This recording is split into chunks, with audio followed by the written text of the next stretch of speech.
Hello friends. आज हम पढ़ेंगे कि सामान्य हिंदी के व्याकरण से संज्ञा संज्ञा क्या होती है। तो संज्ञा की सबसे पहले हम परिभाषा देखते हैं। संज्ञा क्या होती है? जैसे कि संज्ञा क्या कहते हैं? किसी जाति, द्रव्य, गुण, भाव या व्यक्ति या स्थान या क्रिया आदि के नाम को क्या कहते हैं? संज्ञा। या सामान्य भाषा में कहा जाए तो नाम। जैसे कि नाम नाम क्या होता है? जो वस्तु, स्थान या किसी स्थान का नाम, उसे क्या कहते हैं? हम संज्ञा कहते हैं। या जाति, वो क्या है कि संज्ञा कहलाती है। तो जैसे कि हमारे पास संज्ञा नाम है लक्ष्मण। लक्ष्मण क्या है? संज्ञा है जो व्यक्तिवाचक है। ठीक है। पशु क्या है? जातिवाचक। पशु में कौन सा, कोई सा भी पशु आ जाएगा। बैल, गाय, बकरी, कोई सा भी पशु आ जाएगा। ठीक है। सुंदरता, सुंदरता क्या है? गुण है। इसी तरह से हम संज्ञा कितनी प्रकार से होती है, संज्ञा कितने प्रकार से या कितने संज्ञा के भेद होते हैं। तो संज्ञा के भेद हमारे पास 5 प्रकार के हैं। व्यक्तिवाचक, जातिवाचक, भाववाचक, समूहवाचक और द्रव्यवाचक। अब व्यक्तिवाचक क्या होते हैं? व्यक्तिवाचक में हमारे पास जैसे कि नाम, किसी व्यक्ति का या स्थान या प्लेस का, उसको मैं विस्तार से बता दूंगा। उसके बाद जाति, जाति जैसे कि किसी भी जानवर या पशु, उनको क्या कहते हैं? हम जातिवाचक संज्ञा। उसी तरह भाव, भाव जो इंसान के भाव, अलग अलग भाव होते हैं, उन भाव को क्या कहते हैं? भाववाचक संज्ञा। और जो समूह होता है, जो ग्रुप से होता है, यानी बहुत सारे लोग, भीड़ जो रहती है, वो समूहवाचक। और द्रव, जिसमें हम तरल पदार्थ जैसे पानी, जैसे जो किलो में बिकता है, वो चीजें क्या होती है? द्रव में आती है। ठीक है। द्रव्यवाचक। तो यहाँ पर यहाँ पर संज्ञा के कितने भेद होते हैं? 5 भेद होते हैं। ठीक है। संज्ञा के यहाँ पर भेद 5 होते हैं। आप यहाँ पर नोट कर लीजिएगा, 5 भेद होते हैं। व्यक्तिवाचक, जातिवाचक, भाववाचक, समूहवाचक और द्रव्यवाचक। तो हम सबसे पहले व्यक्तिवाचक देख लेते हैं, व्यक्तिवाचक क्या होता है। व्यक्तिवाचक संज्ञा नहीं, सभी भेदों को देख लेते हैं, उसके बाद हम व्यक्तिवाचक को देखेंगे। देखिए, यहाँ पर व्यक्तिवाचक संज्ञा का परिभाषा जो है, विशेष व्यक्ति, स्थान या वस्तु का बोध कराती है, उसे क्या कहते हैं? व्यक्तिवाचक। जैसे कि नीलेश, राजू, संगीता, जयपुर। जयपुर क्या है? राजस्थान में जयपुर है, जो व्यक्तिवाचक एक ही जगह है ना। दिल्ली, दिल्ली भारत में है, दिल्ली राजधानी है भारत की, तो केवल एक ही दिल्ली है। भारत केवल एक ही है। रामायण जो है वो केवल एक ही है। तो ये क्या है? व्यक्तिवाचक संज्ञा है। केवल एक ही चीज को संकेत करती है। ठीक है। अब जातिवाचक, जातिवाचक जिस शब्द से किसी प्राणी, वस्तु की समस्त जाति का बोध होता है। क्या होता है? समस्त जाति का। जैसे कि उसे जातिवाचक संज्ञा कहते हैं। जैसे फूल, फूल क्या है? संज्ञावाचक, ये जातिवाचक। जातिवाचक कैसे कैसे कि कमल का फूल या फिर गुलाब का फूल, अलग अलग फूल कई प्रकार के रहते हैं। तो यहाँ पर फूल जाति को भेद कर रहा है। यहाँ पर मनुष्य, मनुष्य कोई सा भी हो सकता है, कोई से भी नाम का, राजू, संगीता, या फिर कोई भी जो मानव जाति में आता है, वो मानव कहलाता है। तो वो मनुष्य, वो जाति हो गई। वृक्ष, वृक्ष जैसे नीम का, कोई सा भी वृक्ष, वो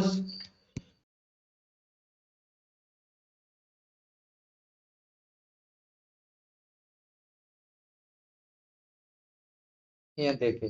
ठीक है। उसके बाद भाववाचक, भाववाचक संज्ञा क्या होती है? जैसे कि हमारे पास जिस शब्द से पदार्थ की या अवस्था, जिस शब्द से पदार्थ की अवस्था या गुण, दोष, भाव या दशा या धर्म आदि का बोध होता है, उसे भाववाचक कहते हैं। जैसे कि बुढ़ापा, बुढ़ापा क्या है? बुढ़ापे का भाव उत्पन्न हो रहा। ठीक है। मिठास मतलब मीठेपन का भाव उत्पन्न हो रहा। बचपन मतलब छोटा बचपना, वो उसका भाव उत्पन्न हो रहा। मोटापा, चढ़ाई, थकावट, ये क्या है? भाववाचक संज्ञा होते हैं। उसके बाद हमारे पास जो संज्ञा है, वो व्यक्ति या वस्तु के समूह का बोध कराती है, वो समूहवाचक होती है। जैसे परिवार, परिवार क्या है? एक समूह है ना। तो समूहवाचक। कक्षा, कक्षा क्या है? एक समूहवाचक है। सेना क्या है? समूहवाचक। जैसे भीड़ है, भीड़ भी समूहवाचक। पुलिस भी, पुलिस भी क्या, एक पुलिस को संकेत नहीं कर रही है, पूरी पुलिस को, जितनी पुलिस है उतनी पुलिस को। तो ये समूहवाचक। ठीक है। उसके पास हमारे पास द्रव्यवाचक, द्रव्यवाचक संज्ञा क्या होती है? जब किसी संज्ञा द्रव या तेल्य या वस्तु का जो किलो में बिकती है, ठीक है, वैसी वस्तु को क्या कहते हैं हम, द्रव्यवाचक संज्ञा कहते हैं। जैसे कि लोहा, जैसे पानी, तेल, घी, दाल, तेल, घी, दाल, पानी। पानी लीटर में बिकता है, ठीक है, लीटर वाला और किलो वाला। तेल लीटर में और घी लीटर में, दाल किलो में, लोहा किलो में। ये सभी किलो या लीटर में बिकने वाली वस्तु क्या कहलाती है, द्रव्यवाचक में, ठीक है। उसके बाद हम जैसे जातिवाचक संज्ञा को विस्तार से देखते हैं, केवल एक ही। तो जातिवाचक संज्ञा कैसे हुआ, जैसे हमारे पास किसी वस्तु, व्यक्ति या स्थान उस वस्तु का बोध कराती है, उसे क्या कहते हैं, व्यक्तिवाचक संज्ञा, ठीक है। इसमें हमारे पास नाम आ गए। नाम के अलावा जैसे हमारे पास अगला क्या है, यदि कोई जातिवाचक संज्ञा शब्द किसी वाक्य में व्यक्ति विशेष को प्रकट करने लगे, तो वहां उसमें व्यक्तिवाचक संज्ञा होगी। तो वहां जातिवाचक संज्ञा ना होकर क्या कहलाएगी, वहां व्यक्तिवाचक संज्ञा कहलाएगी, ठीक है, ना कि जातिवाचक। जैसे शास्त्री, शास्त्री क्या है, शास्त्री जी एक ईमानदार प्रधानमंत्री थे। मतलब जो प्रधानमंत्री था, प्रधानमंत्री तो जातिवाचक हो गया, ठीक है, इसमें कई सारे प्रधानमंत्री, लेकिन केवल शास्त्री जी क्या है, व्यक्तिवाचक है। तो जो शास्त्री है ना, लाल बहादुर शास्त्री जैसे, तो ये क्या है, एक शास्त्री जी को इंगित कर दिया।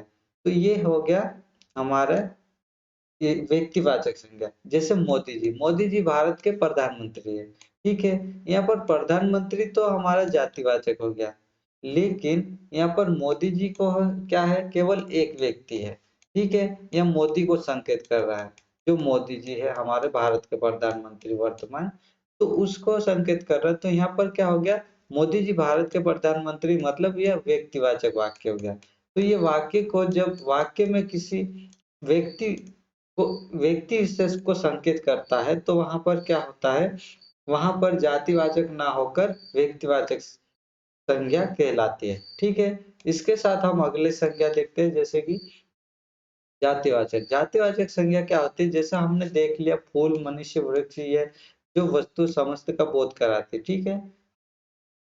उसके बाद हमारे पास अगला क्या है, जैसे कि यदि किसी विशेषण शब्द या क्रियावाचक शब्द को उकारांत बहुवचन में लिख दिया जाता है, तो उसे जातिवाचक शब्द माना जाता है। जैसे कि छोटा, छोटा विशेषण है, किंतु उसमें छोटो कर दिया है ना, जिसका उकारांत बहुवचन बनाया जाता है। छोटा का छोटो मतलब बहुत सारे छोटे हैं, छोटे लोग, ठीक है। बड़ों का, यहाँ बहुत सारी बड़ी वस्तु है, ठीक है, तो बड़ो या छोटो, इससे शब्द तो क्या कहलाते हैं, इसमें उकारांत बहुवचन में लिख दिया जाता है, तो वो जातिवाचक शब्द कहलाते हैं, ठीक है। यहाँ पर जातिवाचक, छोटो मतलब बहुत सारे छोटे हो गए, और बड़ो मतलब बहुत सारे बड़े हो गए। उसमें कौन बड़ा है कौन नहीं है, वो नहीं डिसाइड होता है, उसके संकेत नहीं हो रहा, उस इसकी वजह से यहाँ क्या हो रहा, कहलाता है जातिवाचक संज्ञा, ठीक है। इसके बाद हमारा अगला है, इसके बाद हमारे पास अगला जो है, वो हमारे पास जातिवाचक संज्ञा की पहचान, भाववाचक संज्ञा और जातिवाचक संज्ञा की। यहाँ पर जातिवाचक, यहाँ पर हम भाववाचक संज्ञा को विस्तार से देख लेते हैं। जैसे कि हमारे पास भाववाचक संज्ञा आए, तो भाववाचक संज्ञा में जिस शब्द की अवस्था, पदार्थ की अवस्था या गुण या दस या दशा या फिर भाव या धर्म आदि का बोध कराते, उसे हम भाववाचक कहते हैं, ठीक है। यहाँ पर हमने बड़ा, बुढ़ापा, मिठास, बचपन, मोटापा, चढ़ाई, थकावट देख लिए। अब देखते हैं भाववाचक संज्ञा शब्द, शब्द सदैव एक वचन में ही प्रयुक्त होते हैं। कौन कौन से, उनको जैसे जैसे कि भाववाचक संज्ञा शब्द सदैव एक वचन में ही प्रयुक्त होते हैं, तो इनका बहुवचन जातिवाचक संज्ञा का बोध करवाता है। जैसे कि दूरी, दूरी क्या है, भाव। दूरी हमारे अंदर व्यक्तिवाचक है, एक वचन है, लेकिन ये भाव उत्पन्न करते हैं, कहाँ से कहाँ तक की दूरी। अब दूरिया, जो दूरिया हो गया है ना, जातिवाचक संज्ञा का बोध करवाता। दूरिया क्या है, बहुत सारी दूरिया हो गई यहाँ पर, ठीक है। एक दूरी नहीं, दो दूरी नहीं, तीन दूरी, चार दूरी नहीं, कई सारी दूरियां, यहाँ पर फिक्स दूरी नहीं है, एक दूरी, दो दूरी नहीं है। तो ये जो दूरियां है वो जातिवाचक संज्ञा हो गई। जैसे चोरी, अब चोरी है, केवल भाव उत्पन्न हो रहा है चोरी का, ठीक है। लेकिन यहाँ पर चोरिया हो गया, चोरिया क्या हो गई, ये जातिवाचक संज्ञा हो गई, चोरिया जो हो गई वो जातिवाचक संज्ञा, ठीक है। इसमें कई सारी चोरिया चोरिया हो गई, और उसमें कई हमें पता नहीं कि कौन सी चोरी कहाँ से हुई और कौन सी कहाँ से। तो इस आधार पर हम क्या कह सकते हैं, इसे जातिवाचक, ठीक है। ये जाति इस चोरी में कोई सी भी चोरी, बाइक चोरी या फिर पर्स चोरी या पैसा चोरी या गहने चोरी, कोई सा भी आ सकता है, ठीक है। जैसे दूरिया में कहाँ से कहाँ तक दूरी कोई सी भी आ सकती है, वैसी ऐसा जो बहुवचन शब्द बन जाता है उन शब्द को क्या कहते हैं, क्या संज्ञा दी जाती है, जातिवाचक, ठीक है। उसके बाद हमारे पास भाववाचक संज्ञा शब्द का निर्माण किसी जातिवाचक संज्ञा, सर्वनाम या विशेषण या क्रिया या अव्यय शब्द में प्रयुक्त होने से जुड़ने से होता है ना, में प्रत्यय जोड़ने से होता है, जिसे प्रत्यय जोड़ते हैं। तो क्रोध, हमारे पास क्रोध, क्रोध क्या होता है, हमारे पास क्रोध यानी गुस्सा, ये क्या होता है, भाव उत्पन्न करता है, तो ये भाववाचक संज्ञा। प्रसन्नता यानी हैप्पीनेस, हैप्पीनेस ये क्या हो गया, हमारे पास भाव उत्पन्न हो रहा है, ठीक है। प्रेम, प्रेम क्या है, प्यार, प्यार मतलब ये इसमें प्यार का सागर है, तो इससे भी भाव उत्पन्न होता है प्यार का, ठीक है। आश्चर्य मतलब आश्चर्यचकित हो जाना, अचानक आश्चर्य होना, ये भी क्या है, भाव उत्पन्न होता है। जैसे हमारे पास गुण के आधार पर, गुण जैसे सुंदरता, कुछ सुंदर है, सुंदरता एकदम निखार आता, उसको निखारते हैं ना, वो एकदम सुंदरता का भाव उत्पन्न होता है। जैसे ईमानदारी, ईमानदारी क्या है, एक गुण है किसी भी व्यक्ति का, क्या है, गुण है कोई, जैसे उसकी ईमानदारी रहती है, तो उस ईमानदारी में क्या है, भाव उत्पन्न होता है, सामने वाला ईमानदार है या हम ईमानदार है, तो वहां पर ईमानदारी का भाव उत्पन्न होता है, तो ये गुणवाचक संज्ञा है, किसी व्यक्ति का गुण हो गया ये, तो गुण क्या होता है, भाववाचक संज्ञा हो गई, ठीक है। बुढ़ापा, बुढ़ापा क्या है, व्यक्ति बुढ़ापा, बचपन यानी बचपन यानी बचपना, जो 5 से 10 साल, 0 से 10 साल या 12 साल का है, वो बचपन हो गया, और बुढ़ापा जो 50 के बाद वाला, ठीक है। और सुख और दुख ये अवस्था हो गए, ये क्या हो गया, अवस्था हो गए, मतलब पीढ़ी, इसमें उम्र का पीढ़ी दर पीढ़ी हो गया, ठीक है। तो इसमें क्या हो गया, ये भाव उत्पन्न हो रहा, बुढ़ापा तो भाव उत्पन्न हो रहा कि बूढ़ा व्यक्ति होगा, ठीक है। सुख मतलब सुख होगा या सुखी होगा, ये क्या हो गया, अवस्था का भाव उत्पन्न हो गया। इस तरह ये भाववाचक संज्ञा हो गई। अब भाववाचक संज्ञा में हमारे पास अगला क्या है कि वो बनते कैसे हैं। जैसे कि जातिवाचक संज्ञा प्रत्यय से बनते, ठीक है। प्रत्यय से जातिवाचक संज्ञा कौन कौन सी बनती, बच्चा प्लस पन तो बचपन, ठीक है। भाववाचक संज्ञा, जातिवाचक संज्ञा क्या हो गया हमारे पास, बच्चा, बच्चा कौन सा पता नहीं, लेकिन उसमें पन जोड़ने पर क्या हो गया हमारे पास, बचपन, ठीक है। यहाँ पर आप संज्ञा, जातिवाचक संज्ञा से प्रत्यय, प्रत्यय कौन कौन से प्रत्यय से जोड़ता है और भाववाचक शब्द बनते हैं, ये प्रत्यय आप याद रखेगा, ये जैसे युवा प्लस अन, युवा कौन है पता नहीं, लेकिन अन, अन जोड़ने से यौवन, यौवन क्या हो गया, एक भाव हो गया, ठीक है, यौवन। ऐसे ही मित्र प्लस ता, मित्रता, मित्रता में क्या हो गया, एक भाव उत्पन्न हो गया कि वो मित्रता है, ठीक है। पुरुष प्लस अ, पौरुष, पौरुष में भी क्या हो गया, पुरुष का भाव उत्पन्न हो गया, ठीक है। स्त्री प्लस त यानी स्त्रीत्व, स्त्रीत्व भी एक क्या है, भाव उत्पन्न हो गया, ठीक है। इस तरह से हम भाव, जो भाव प्रकट होता है ना, उस संज्ञा को भाववाचक संज्ञा कहते हैं।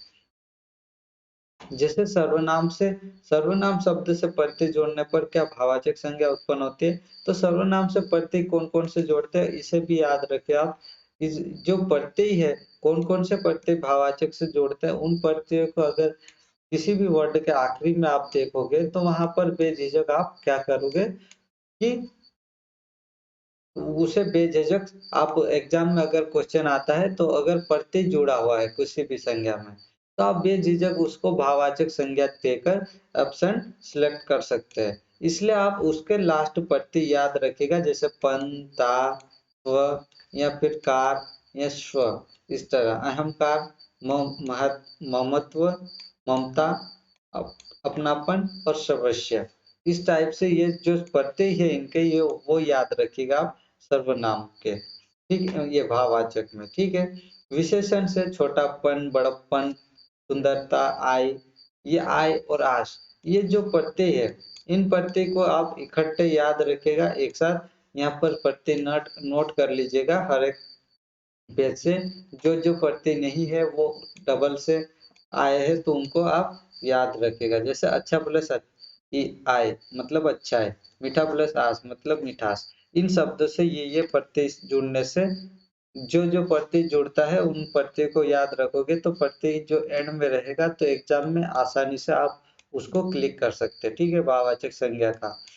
तो इस तरह से हम अच्छा प्लस आई को अच्छा है, इस तरह से हम क्लिक करके उसे सिलेक्ट कर सकते हैं और एग्जाम में काफी कम टाइम में हम सोल्व कर सकते हैं, ठीक है?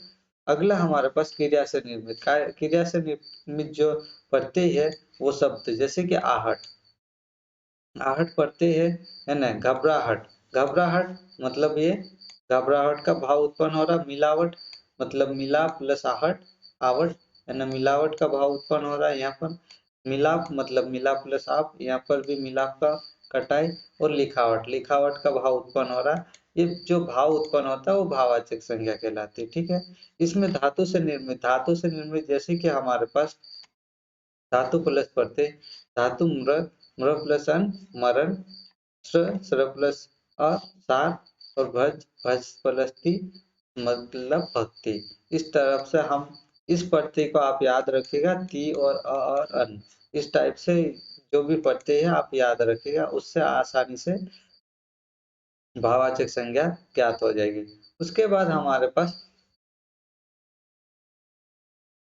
स्वतंत्र भाववाचक संज्ञा क्या होती है? जैसे कि हमारे पास स्वतंत्र जो भाववाचक संज्ञा होती है वो कौन-कौन सी होती है? स्वतंत्र भाववाचक संज्ञा बहुत सारे होते हैं लेकिन मेरे पास कुछ एग्जांपल्स है। जैसे कि हमारे पास सुख, सुख ये क्या हो गया हमारे पास भाववाचक स्वतंत्र। सुख, दुख, प्रेम, प्यार और संसार। अगर इसमें हम इसमें प्रत्यय लगा दे तो वहां पर क्या शब्द बन जाता है? विशेषण शब्द बन जाता है। जैसे कि ई, ई प्रत्यय लगाए तो सुखी, सुखी क्या हो गया? हमारे पास विशेषण हो गया। दुखी, दुख, दुख प्लस ही दुखी मतलब ये भी हो गया, क्या हो गया? हमारे पास विशेषण हो गया। प्रेमी, ये भी विशेषण। प्यार प्लस आ, प्यारा, ये भी विशेषण। और संसार प्लस एक, सांसारिक, ये भी हमारे पास विशेषण शब्द हो गए, ठीक है? इससे इसी के साथ हमारे पास अगला जो है, इस स्वतंत्र शब्द में स्वतंत्र शब्द कौन से भाववाचक प्रकट करते हैं? जैसे कि कोई भी ऐसे शब्द जिसमें कोई भी विषय प्रत्यय ना जोड़ता हो, ना ही कोई दूसरा कुछ वर्ड्स जोड़ता हो, वैसे शब्द को हम स्वतंत्र शब्द कहते हैं। जो बिना किसी सहायता से लिखे जाते हैं वो भाववाचक संज्ञा के अंतर्गत जो शब्द आते हैं, वैसे शब्द को हम भाववाचक स्वतंत्र भाववाचक संज्ञा कहते हैं, ठीक है? जो बिना किसी सहायता से बने हो, ठीक है? वैसे शब्द कौन-कौन से होते हैं? जैसे कि हमारे पास वैसे शब्द कौन-कौन से होते हैं? संज्ञा, सर्वनाम, विशेषण और क्रिया और अवयव में जो शब्द पाए जाते हैं, जो बिना किसी सहायता से लिखे जाते, वैसे शब्द को क्या कहते हैं हम? स्वतंत्र भाववाचक संज्ञा कहते हैं, ठीक है? उसके बाद हमारे पास समूह। समूहवाचक जैसे कि हमने समूह देख लिया है कि एक से अधिक व्यक्ति या वस्तु के समूह को क्या कहते हैं हम? समूह कहते हैं, ठीक है? समूहवाचक संज्ञा कहते हैं। तो उसमें परिवार, कक्षा, भीड़ और पुलिस सेना आ गई, ठीक है? तो जब किसी वाक्य में समूह का बोध होता है तो उसे क्या कहते हैं हम? समूहवाचक संज्ञा। जैसे कि आज गाँव में सभा है, सभा मतलब मीटिंग, तो यहाँ पर बहुत सारे लोग आएँगे, तो ये क्या हो गया वाक्य? समूहवाचक, ठीक है? हम मेला देखने गए थे, हम मेला देखने गए थे मतलब कितने लोग गए थे पता नहीं, 5, 6, 10, 15 जो भी है, तो वो समूहवाचक संज्ञा हो गया, ठीक है? यहाँ पर भारतीय सेना ने युद्ध जीत लिया, भारतीय सेना ने युद्ध जीत लिया मतलब भारतीय सेना में किसी एक ने, एक सैनिक के द्वारा नहीं, पूरी सेना ने युद्ध जीता। मतलब कितने लोग, कितनी सेना, कितने सैनिक थे वो मायने नहीं रहता, लेकिन वो ग्रुप हो गया, ठीक है? पूरी सेना हो गई उसमें, तो कितने 10-15 सैनिक हो सकते हैं, 20 सैनिक, उतने सैनिक ने मिलकर युद्ध जीत लिया, तो भारतीय सेना ने युद्ध जीत लिया, ये क्या हो गया? समूहवाचक संज्ञा, ठीक है? इस टाइप से जो वाक्य में समूह का बोध कराता है वो समूहवाचक संज्ञा। अगला हमारे पास द्रव्यवाचक। द्रव्यवाचक क्या होता है, जिसमें जैसे कि मैंने आपको बताया है कि द्रव्य या तेलीय वस्तु का बोध कराता है जो किलो और लीटर में मिलता है, वो चीजें सभी द्रव्यवाचक में रहती है। ठीक है, तो किसी द्रव्य पदार्थ, धातु या अधातु का बोध कराने वाले शब्द को क्या द्रव्यवाचक संज्ञा कहते हैं। जैसे कि हमारे पास ठोस अवस्था, ठोस अवस्था में जैसे हम सोना, चांदी या लोहा या फिर सरिये, ठीक है, ये सब चीजें जो लेते हैं वो किलो के भाव से या क्विंटल के भाव से लेते हैं, और इन इन चीजों को हम क्या कहते हैं, द्रव्यवाचक संज्ञा के अंतर्गत रखे जाते हैं। ठीक है, जैसे हमारे पास द्रव वाले, द्रव मतलब द्रव्य, यानी दूध, पानी जो है वो हमारे पास द्रव्य है। जैसे पेट्रोल, डीजल, ये द्रव्य है, तो ये द्रव्य अंतर्गत रखा जाता है, तो ये द्रव्यवाचक संज्ञा के अंतर्गत रखा जाता है। जैसे गैस, गैस अवस्था में हमारे पास सिलेंडर मिलते हैं। ठीक है, oxygen cylinder, hydrogen, nitrogen cylinder, या फिर एलपीजी हमारे पास जो ज्यादातर घरों में घरेलू एलपीजी गैस सिलेंडर चलता है, वो क्या होता है, वो द्रव्यवाचक संज्ञा के अंतर्गत आ जाता है। ठीक है, ऐसे कई सारे जो हमारे पास किलो या लीटर में बिकने वाली चीजें अधिकतर क्या होती है, हमारे द्रव्यवाचक संज्ञा के अंतर्गत आते हैं। ठीक है, उसके अलावा हमारे पास द्रव्यवाचक संज्ञा के कुछ उदाहरण है, जैसे कि महेश को पानी पीना है, महेश को क्या पानी पीना है, तो पानी जो है वो द्रव्यवाचक संज्ञा है, तो ये क्या हो गया, द्रव्यवाचक संज्ञा के अंतर्गत वाक्य बन गया। ठीक है, जिसे द्रव्यवाचक संज्ञा का संकेत की ओर संकेत करता है, इसलिए इसे द्रव्यवाचक में रखा जाएगा। गाय का दूध मीठा होता है, तो दूध ये द्रव्यवाचक हो गया, तो ऐसे ही ये वाक्य द्रव्यवाचक संज्ञा के अंतर्गत आ गया। ऑक्सीजन क्या है, ऑक्सीजन हमारे पास एक गैस हो गई जो गैस अवस्था के अंतर्गत आते हैं। गैस अवस्था के अंतर्गत मतलब द्रव्यवाचक, तो ऑक्सीजन जीवन के लिए जरूरी है, तो ये हमारे पास क्या है, द्रव्यवाचक संज्ञा के अंतर्गत आता है, इसलिए इसे द्रव्यवाचक संज्ञा में रखा गया है। ओके फ्रेंड्स, इसी के साथ हम वीडियो को समाप्त करते हैं। आपको अगर संज्ञा का वीडियो में कुछ भी डाउट हो तो आप मुझे बेझिझक पूछ सकते हैं, मेरे व्हाट्सएप नंबर आपको प्रोवाइड कर दिए जाएंगे, या फिर मेरे चैनल के अबाउट लिस्ट में जाकर आप देख सकते हैं। उसके साथ ही आप टेलीग्राम चैनल पर जुड़ना चाहते हो तो टेलीग्राम चैनल की लिंक भी आपको प्रोवाइड कर दी जाएगी, और टेलीग्राम में आपको इससे संबंधित डाउट को सोल्व भी किया जाएगा। ओके फ्रेंड्स, इसी के साथ हम वीडियो को समाप्त करते हैं। Okay bye. और अगर आपने हमारे पिछले वीडियोस नहीं देखे हैं तो आप पिछले वीडियोस भी लिंक पर जाकर देख सकते हो। ओके फ्रेंड्स, इसी के साथ हम वीडियो को समाप्त करते हैं। बाय।